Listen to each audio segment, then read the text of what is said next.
Eating healthy is something that we want to do. It's something we try to do every day. Whether we can or we can't, we may do it the right ways, the wrong ways, or we may not even know if we're actually eating healthy. Wanting to live long is something most people do, and is the reason why they may eat healthy. They try to eat salads every day. They try to eat the right kind of beef, the right kind of chicken, just anything they hear to eat to get healthy. Me, myself, I'm a fairly health conscious person. I work out all the time. I'm on the track team. I like to eat healthy for the most part, not always being able to do that since I eat at the school dining center here, and it doesn't always give you the options that you'd like. I mean, tonight they had fried chicken, isn't exactly something you want. I hope to inform you about genetically modified organisms, or GMOs. They are something that we eat every single day. We don't necessarily know we're eating. We just kind of eat them without really thinking about it. Um, I'm just going to kind of give you a few pros and cons here about GMOs. It's just something simple. There's not much to really know about them. I mean, you could really go in depth on everything about them, but I'd like to give you the basis today.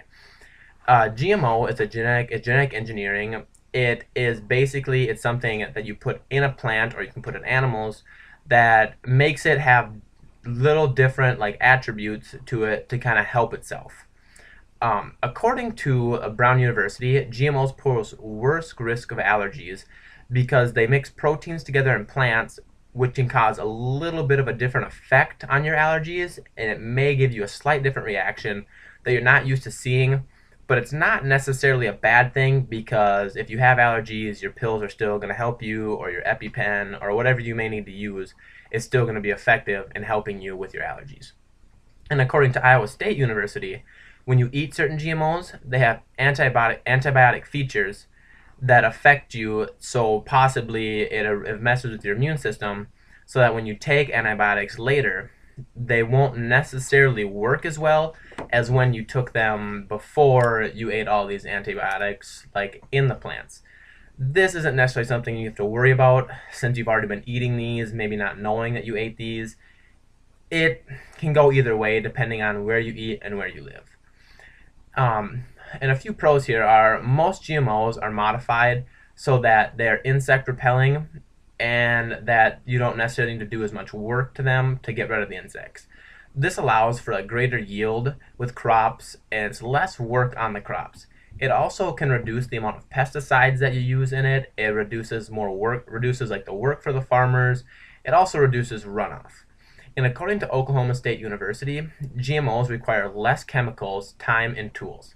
This may help reduce the environmental pollution. It gets rid of greenhouse gas effect. Does all sorts of things to help our environment last longer, since they don't have to do as much work either. This also can make the prices get a little bit lower. And there are also alternatives to using GMOs. There's several ways you can use.